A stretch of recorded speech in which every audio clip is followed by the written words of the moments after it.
Zelda fans, I'm back!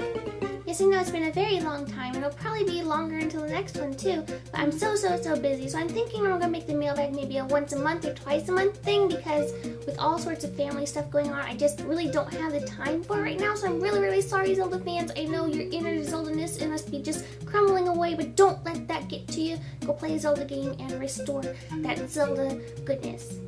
Oh, and pardon my nerdy loot, I'm sorry, I have newly acquired nerdiness, and if it scares you, I'm sorry. So, next mailbag I'll have my contacts in, but right now I don't have the time to do all that, so yeah.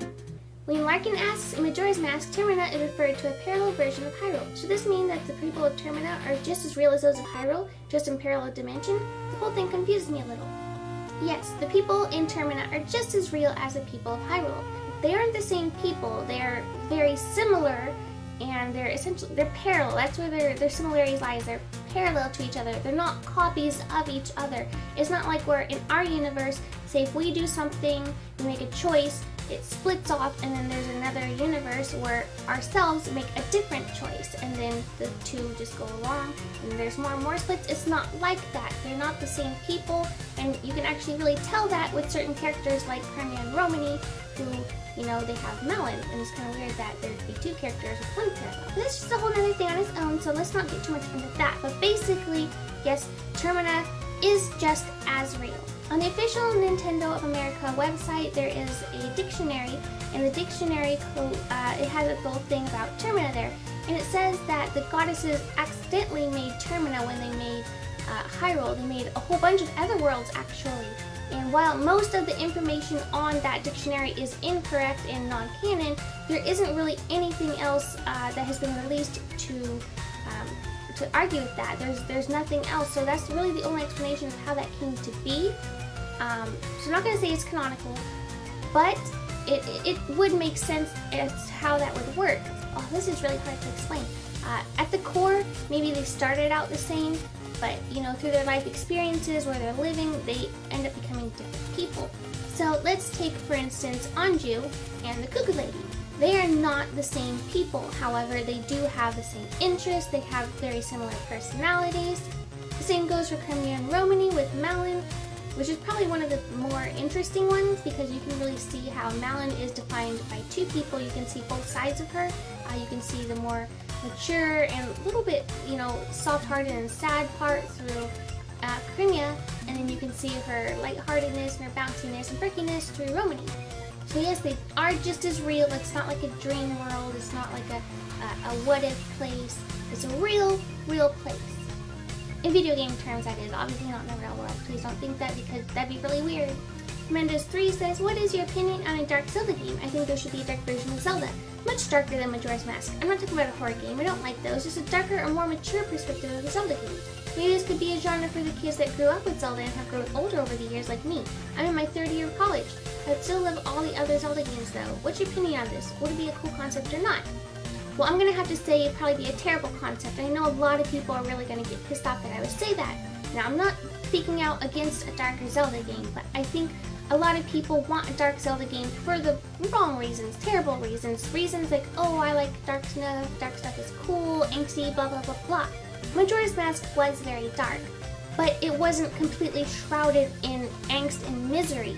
It was more of a mysterious dark, more of learning about the world around you sort of dark. There was a very Tim Burton feel to it, and that is not the same as something like in a horror movie like which you spoke out against, which is fine, but it's also not the same as something like Twilight Princess, which also Twilight Princess really, when you really, you know, break it down, is not that dark of a game. Now when you say dark and mature, those are not the same things. Dark and mature could be very different. You have something like the Wind Waker, whose story was much darker. Probably one of the darkest Zelda games out there. Much darker than Twilight Princess's or even Majora's Mask story. Well, I wouldn't say more than Majora's Mask, but very similar. And mature doesn't necessarily mean that it's gonna be mature. You have to really think about what do you mean in the terms of mature. Does this mean, you know, adult situations? Does this mean something like dealing with a true apocalyptic scenario? Is this something dealing with death of loved ones? Is this making hard decisions, deciding who is going to live and die? when you really think about it, there's already been a lot of maturity and darkness in the Zelda games, but a lot of people don't see these because they're blinded, because they don't know how to look past anything but visuals. I'm going to use Wind Waker as an example. Again, if you look at the Wind Waker, you have a very, very dark story. Ganon breaks out after Hero Time's gone. People still think the Hero Time is going to be around, so instead of, you know, coming together and fighting against this evil, they depend on him until it's too late, and this world is in chaos, and there's nothing they can do, and it's to the point they're praying to their gods for help. I think it's to the point that it's so bad that the goddesses have to essentially destroy this world they created for their people. That's awful, that's terrible. They have to literally destroy this, and you have to really think about it. How many people would have died in that? They obviously, you know, send the people to higher ground and all that good stuff, but they're still destroying a legend, a legacy, just to put this one villain away. And even that doesn't work. And then he comes back and he's kidnapping children, he's throwing them in cages, little children, we're talking 10-year-olds. I mean, these are little kids. And not only that, you even see him, like, he hits Princess Zelda. That is a grown-ass man beating a child. That's terrible. You don't even see that in most other games. Really, that's like something out of Grand Theft Auto. And you have to really think about, if this game was in realistic graphics, it probably would have been seen a lot darker. And I think a lot of people can't look past the cartoony visuals, which I actually think are the greatest choice they made for that game. Without them, that game would have been way too dark. But really, these concepts are already in the Zelda games. Let's even look at Twilight Princess. You have Princess Zelda, you know, she's having a ceremony, probably being queen, you know, she's ready to take the next big step in ruling all of Hyrule, and all of a sudden, this bastard comes in, and he's like, yo, let me have your kingdom, or I'm gonna kill every one of y'all. Sorry, I got a little gangster there. But basically, she has to make this choice. Oh my god, I can't fight against this guy. I'm in a position right now, he's snuck up on us, there's nothing we can do to retaliate. I have to surrender my entire kingdom to this man and hope that they can live on in some other form rather than completely being murdered. That's freaking crazy. And then again, you have children being kidnapped. It's a little darker. You actually have Ilia being shot in the back with an arrow. That's crazy. How she survived that, I don't know. But there is a lot of darkness and a lot of maturity in Zelda. And I think that what people are really wanting is they're essentially wanting Skyrim with Zelda characters. That's the only thing you're gonna get if you make it darker or more mature. And you really gotta think about, would it make a good game? And you know what? It probably would. There probably would be a great Zelda game that was dark and mature, and it'd probably be received really well.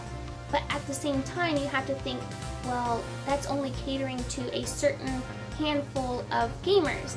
And if you know, estrange all the other gamers, then what have you done with Zelda? You know, Zelda's supposed to be for everybody, and the more people who embrace it, the more support it's going to get, the more Zelda games are going to be made, and honestly, there's going to be probably better stories if it's not confined to one overall atmosphere. If it can embrace being whimsical and dark at the same time, if there can be a whole array of different atmospheres, then the game's probably going to be better rather than if it was just cute and whimsical or just dark and mature. I know it's long-winded, I'm sorry, but I just have a really strong opinion on that, and I think that too many people just don't think about other people. You really have to think, you know, as a Zelda fan, this is something that every Zelda fan can enjoy. Don't you think that other Zelda fans deserve to enjoy it? Don't you think that your little 7-year-old nephew or brother or whoever should be able to enjoy the Zelda game just as well as your like 55-year-old grandpa or uncle or whoever? We already have Darksiders. Really, if you want a Dark Zelda, go play that or Skyrim. You have it right there. And I want to point something out too. While I love Darksiders, it is really, really cheesy. Yeah, that's kind of what you get when you have so much darkness and so much maturity that it becomes immature, which obviously we don't want that in Zelda. At least I don't. SNES91 says, Kooloo, do you think Nintendo took ideas for the Zelda series from fantasy movies like The Never-Ending Story? There's rock monsters that eat rocks in the movie, and there's a giant talking turtle and a young boy and his horse and girls who need help. Well, baby, girls who need help, the whole damsel in distress thing, it's been going on for centuries, long before video games, so no, I don't think that Zelda got that from Never-Ending Story. I think that Zelda just has that because it's fantasy and fairy tale and medieval, and most medieval things had a story where there was damsel in distress and you went and rescued her and were happily ever after. But anyway, I think it's very possible, especially with the rock-eating monsters, because that movie came out in 1984, I looked it up, and Zelda came out afterward, so I'm sure that there was some inspiration there. But at the same time, Zelda has been inspired by many other films, so I think it's possible. I think it's even likely. I don't think it was so much that they wanted to take all the ideas from it, but you gotta give Nintendo some credit there. I think some things are just coincidence, but something like the rocking monsters, yeah, definitely. Okay, Zelda fans, that's it for this week. Again, I'm really sorry that it's been so long and I just don't have time with all that's going on in my life right now. So just be patient and enjoy Zelda and all that good stuff, and hopefully I will see you next week or the week after.